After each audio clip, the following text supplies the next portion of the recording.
कांग्रेस के बड़े नेता हैं जयराम रमेश, उन्होंने कहा कि किरण रिजिजू जुडिशरी को धमका रहे हैं, ये पॉइजन पिल फॉर जुडिशरी है, यानी किरण रिजिजू न्यायपालिका के लिए जहर की गोली है। आप रजत जी खुले कैमरे में तो जज साहब तो कुछ कहेंगे नहीं, आप कैमरा बंद करके कभी किसी जज के साथ बात कीजिए। मेरे जो कामकाज या मेरा जो तौर तरीके हैं, किसी जज को पूछे कि उनको आपत्ति है क्या। सारे जज से जब हम मिलते हैं, हम उसी को ऐसे रूप देखते हैं कि एक दो इंसान आपस में मिलते हैं, कैसे पेश आना चाहिए। हम कोई एरोगेंसी, कोई धमकाने वाला ऐसा तो इंसान तो मैं हूं नहीं। तो ये कांग्रेस अपने आप सोच के बोलते हैं, ये जज नहीं कह रहे हैं, ये जुडिशरी नहीं कह रहे हैं, ये कांग्रेस ही कह रहे हैं ये बात। आपके एक और दोस्त है अरविंद केजरीवाल,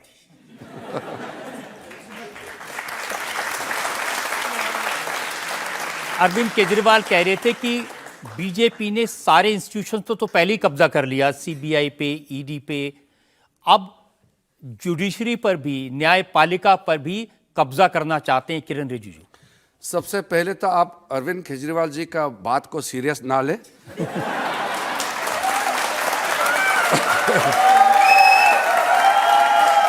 वो ऐसे ही कहने के लिए कह देते हैं और वो शायद याद भी नहीं रहता होगा उन्होंने ऐसे बातें कह दी है।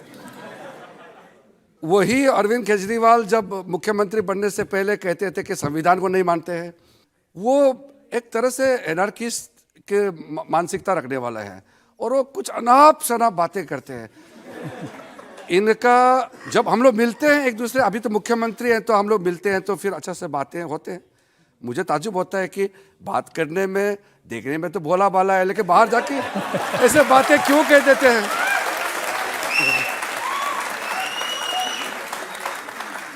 और राहुल गांधी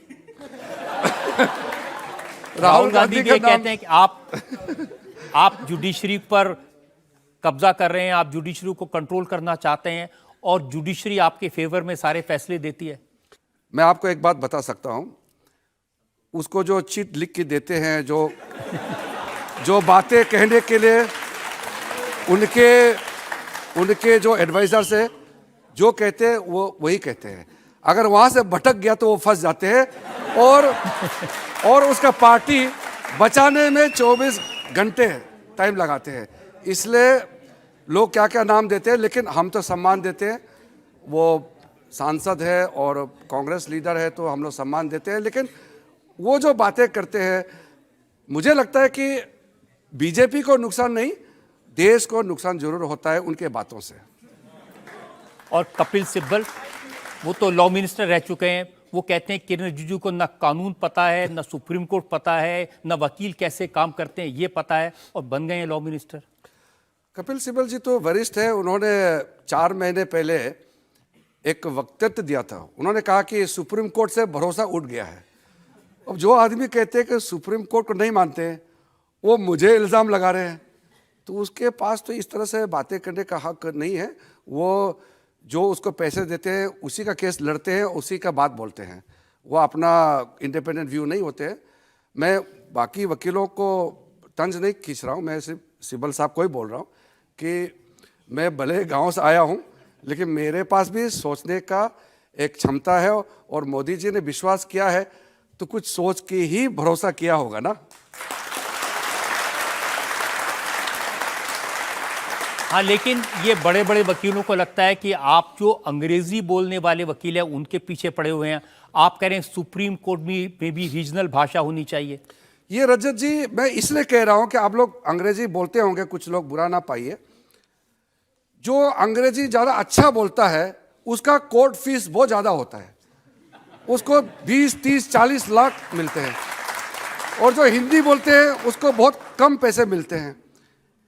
हमारे भारत देश में ऐसा क्यों प्रथा है बताइए। इसलिए मैंने कहा हाई कोर्ट्स में भी और सुप्रीम कोर्ट में तो है ही है, रीजनल भाषा, भारतीय भाषाओं में, हिंदी में, तमिल में, तेलुगु में, बंगाली, मराठी, पंजाबी, जो भी भारतीय भाषा है उसमें भी बहस क्यों नहीं होना चाहिए कोर्ट में बताइए। अंग्रेजी ही क्यों होना चाहिए।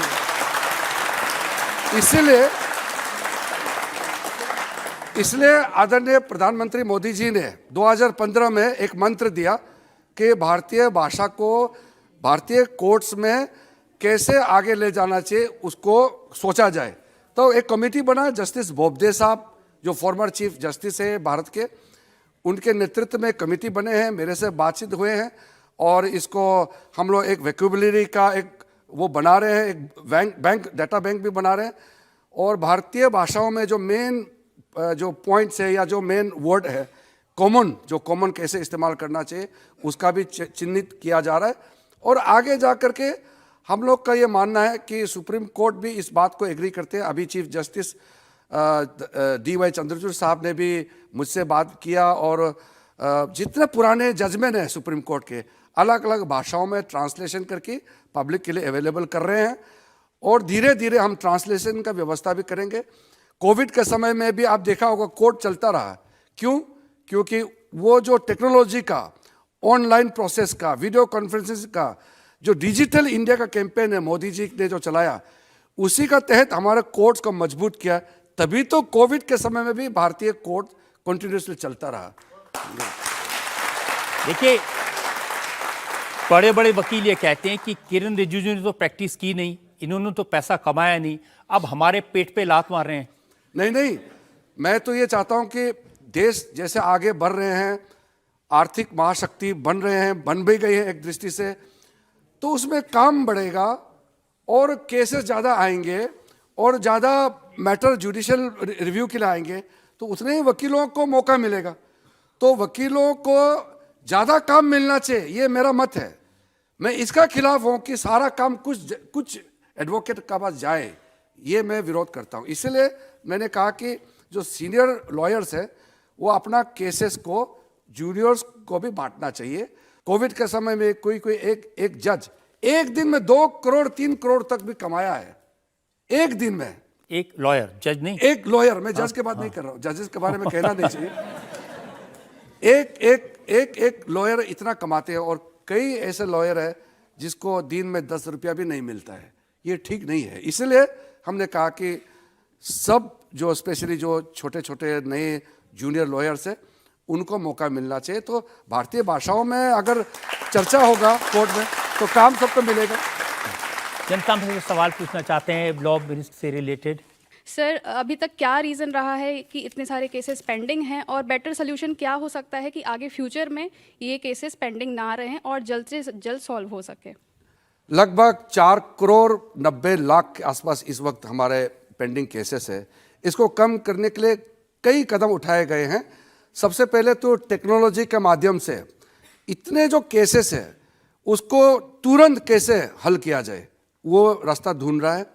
इन्वेस्टिगेशन एजेंसी होते हैं, पुलिस होते हैं, वकीलों का टाइम होता है, केसेस को बंचिंग करना पड़ता है, तब जाके डेट मिलता है, फिर हियरिंग होता है, डिस्पोज करता है। प्रक्रिया लंबा है। दूसरा ये कि हम अल्टरनेटिव रास्ता भी देख रहे हैं। कई ऐसे केसेस है जो कोर्ट में नहीं जाने से भी मीडिएशन के माध्यम से भी सुलझाया जा सकता है।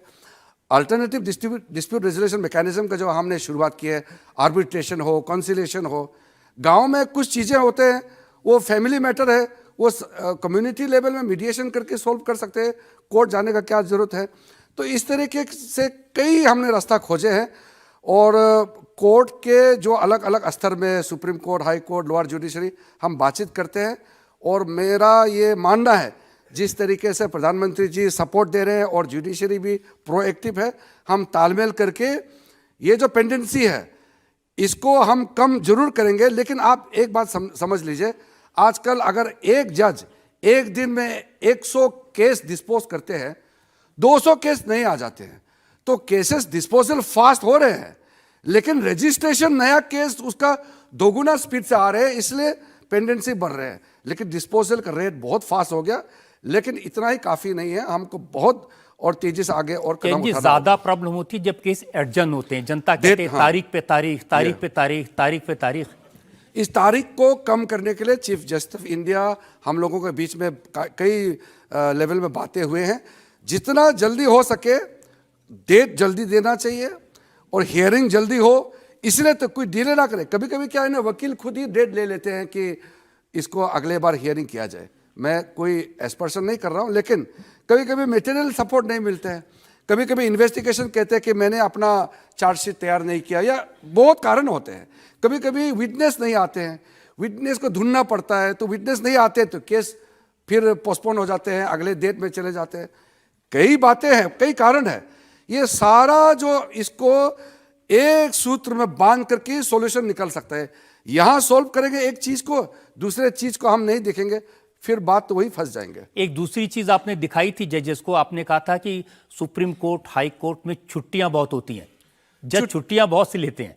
कोर्ट में वो बात सही है कि छुट्टियां होती हैं। उनको पसंद नहीं आई ये बात? नहीं, ये मैंने कहा। रजत जी, आपको मैं फिर से क्लियर करना चाहता हूं हमारे जनताओं के सामने में, जुडिशरी जो कोर्ट्स के जजेस बहुत छुट्टी लेते हैं और वेकेशन जाते हैं, ये मैंने नहीं कहा। ये सवाल आया था राज्यसभा में, कांग्रेस के एमपी ने सवाल किया कि जजेस इतने लंबे लंबे छुट्टी में क्यों जाते हैं। तो मैंने कहा ये प्रथा है, व्यवस्था बनाया हुआ है। और एक बात आपको मैं ये कहना चाहता हूँ, हम लोग एक जज कितना मेहनत करते हैं वो हम लोग देखता नहीं है। मैं सच आपको कहता हूँ, भारत के एक जज जितना मेहनत करता है, दुनिया में कोई जज इतना मेहनत नहीं करते। बाकी देशों में, अमेरिका देशों में, एक जज एक दिन में एक केस देखते हैं। किरण जी, किसी की भी बात चल रही हो, अब जैसे दिल्ली के मुख्यमंत्री अरविंद केजरीवाल और लेफ्टिनेंट गवर्नर, उनके बीच में तकरार चल रही है। केजरीवाल कह रहे हैं ये एलजी कौन है, कहां से आया, हमारे सिर पे बिठा दिया।